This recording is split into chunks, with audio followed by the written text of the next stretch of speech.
भक्तों, ओम नमः शिवाय। श्री शिवाय नमस्तुभ्यं। जय श्री महाकाल। जी हाँ भक्तों, क्या आपके भी घर में कोई ऐसा व्यक्ति है जिसका विवाह नहीं हो रहा? आप उसके विवाह के लिए बहुत ज़्यादा परेशान हैं कि इसका विवाह हो जाए, लेकिन अभी तक उस व्यक्ति का जो विवाह है ना, वो नहीं हो पा रहा।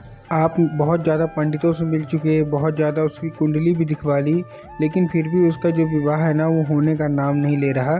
तो ऐसे में कौन सा उपाय करें कि रुका हुआ जो विवाह है वो हो जाए और मन चाहा उसका विवाह हो जाए? आज की इस वीडियो में हम आपके लिए लेके आए हैं। देखिए, कोई ना कोई अड़चन आ जा रही है, हर एक चीज़ सही चल रही है, लेकिन अंत में कुछ ना कुछ ऐसा हो जा रहा जिसके कारण उस व्यक्ति का जो विवाह है ना, वो नहीं हो पा रहा। उसकी जो उम्र है वो गुजरती जा रही है। तो आज आपको टेंशन लेने की जरूरत नहीं है। आज का वीडियो पूरा का पूरा मात्र आपके लिए। अगर आपने आज का ये उपाय ध्यान से सुन के अच्छे से कर लिया, अवश्य रूप से मनोकामना पूरी होनी ही होनी है। ठीक, क्या करना है, कैसे करना है, पूरा आपको बताऊंगा।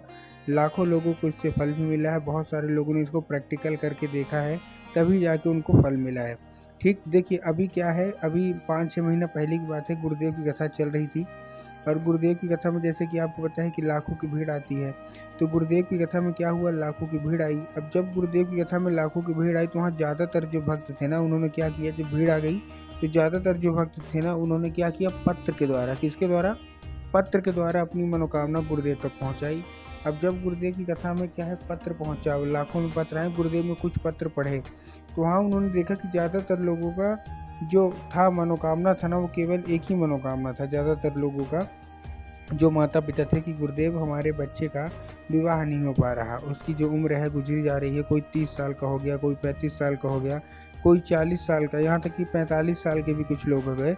और उनका यही था कि गुरुदेव, हमारे जो मतलब बच्चा है उसका विवाह नहीं हो रहा, किसी का लड़का है, किसी की लड़की, कृपया करके कोई उपाय बता दें। जब गुरुदेव ने देखा, तब गुरुदेव ने 2 से 3 उपाय बताए और कहा केवल और केवल ये उपाय कर लेना, तुम्हारा जो भी लड़का है, चाहे वो लड़का हो चाहे लड़की, अवश्य रूप से उसका जो विवाह है ना, वो होगा ही होगा। और मात्र 1 से 1.5 महीने के अंदर आपको खुद मतलब पता चल जाएगा। जब गुरुदेव ने ये उपाय बताया, तो लोगों ने जा जाके इस उपाय को घर में करना शुरू कर दिया। अब जैसे ही लोगों ने जा जाके इस उपाय को घर में करना शुरू कर दिया, वही लोग गुरुदेव की कथा में मात्र 1 से 1.5 महीने के बाद वापस आए। अब जब वही लोग गुरुदेव की कथा में वापस आए, तो उन्होंने क्या किया, फिर से एक बार गुरुदेव को पत्र लिखा। लेकिन ये वाला जो पत्र था ना, ये गुरुदेव को धन्यवाद के रूप में पत्र था कि गुरुदेव धन्य हो आपका, आपके द्वारा बताया गया उपाय हमने कर लिया है। और हमारे घर का जो व्यक्ति था, जिसका जो विवाह है ना, वो रुका था, मतलब हो ही नहीं पा रहा था, अब उसका जो विवाह है वो पक्का हो गया है। आपका कोटि कोटि धन्यवाद। तो देखिए, जो लोग मेरी आवाज़ सुन रहे हैं, अगर आपको भी जानना है ना कि आखिर ऐसा कौन सा उपाय है जिसका मतलब विवाह नहीं हो पा रहा था, मात्र 1 से 1.5 महीने में उसका जो विवाह है वो पक्का हो जाता है, तो चलिए हम बताते हैं आपको आज की इस वीडियो के माध्यम से कि आपको करना क्या है। पूरा का पूरा आपको उपाय ध्यान से सुनना है, अच्छे से करना है। अगर आपने आज का ये उपाय सुन लिया, अवश्य रूप से मनोकामना पूरी होगी ही होगी। लेकिन उससे पहले, अगर चैनल पर पहली बार आए हैं और आवाज़ मेरी पहली बार सुन रहे हैं, तो वीडियो को कर दें लाइक और चैनल को भी कर लें सब्सक्राइब, ताकि पूजनीय पंडित प्रदीप जी मिश्रा के रोज़ नए नए उपाय, जो कि मैं उनकी कथा से सुनता हूँ, श्रवण करता हूँ, सबसे पहले मैं आपको प्राप्त करा सकूँ। ठीक, तो देखिए, जो हमारा पहला उपाय है वो 3 काली मिर्च और 1 धतूरे का उपाय है। अब इसको करना कैसे है वो भी हम लोग समझ लेते हैं।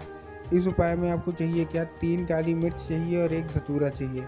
अब देखिए, काली मिर्च और काली तिल में ना बहुत सारे लोग कंफ्यूज हो जाते हैं और हमेशा गलत चीज़ लेके चले जाते हैं।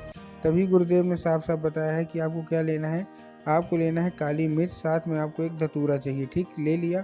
अब लेने के बाद आपको पहुंच जाना है कहाँ, सीधा सीधा शिव मंदिर। अब जैसे ही आप शिव मंदिर पहुँचे, शिव मंदिर पहुँचने के बाद आपको करना क्या है, दक्षिण दिशा में खड़े होना है और उत्तर की ओर अपना चेहरा कर लेना है। अब देखिए, दक्षिण और उत्तर में बहुत सारे लोग कंफ्यूज भी होते हैं कि दक्षिण क्या है, उत्तर क्या है, हमको थोड़ा साफ साफ बताओ। तब गुरुदेव ने साफ साफ बताया है कि जो जलाधारी है शिव मंदिर की, जो उधर साइड हो, आपको अपना चेहरा उधर साइड करके खड़े हो जाना है। ठीक, खड़े हो गए।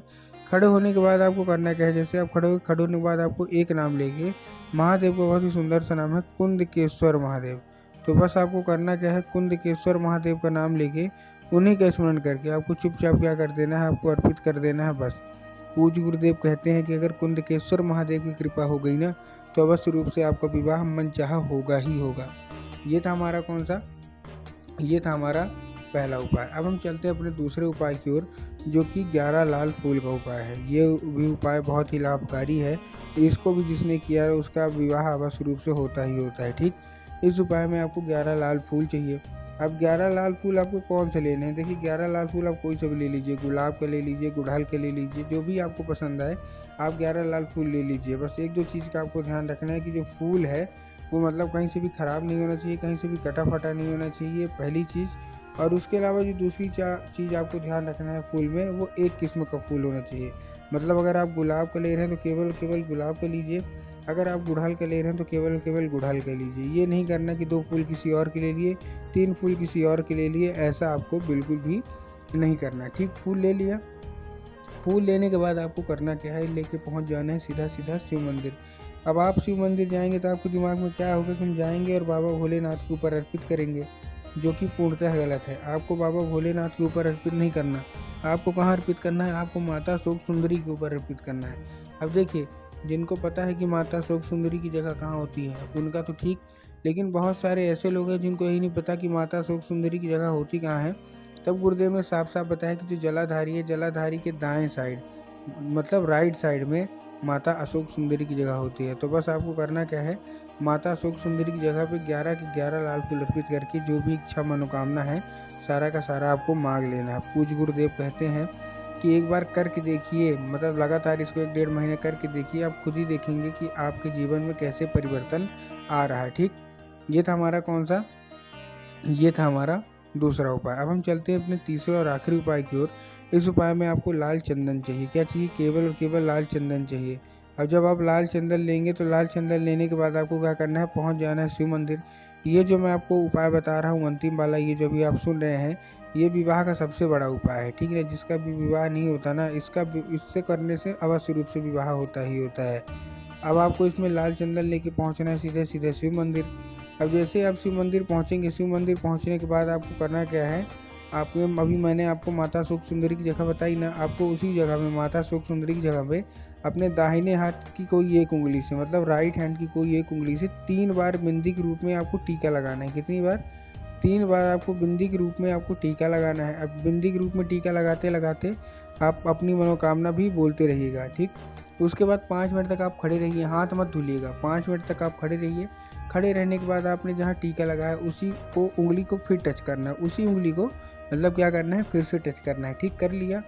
टच करने के बाद आपको क्या करना है, वो उंगली लेके घर आ जाना है। घर आने के बाद आपको क्या करना है, जहाँ आप लोग सोते हैं, जो आपको बेडरूम होगा, तो मतलब जहाँ आप सोते हैं जो बेडरूम है ना, जो जिधर साइड सर करके सोते हैं, जिधर साइड आपका सर रहता है, उधर साइड की जो दीवार होगी ना, उसी दीवार पे आपको बिंदी के रूप में टीका फिर से लगा देना है। पूज्य गुरुदेव कहते हैं कि उस मतलब जो चंदन के जरिए स्वयं माता शोक सुंदरी आपके घर में प्रवेश करती हैं और आपका मन चाहा विवाह होता ही होता है।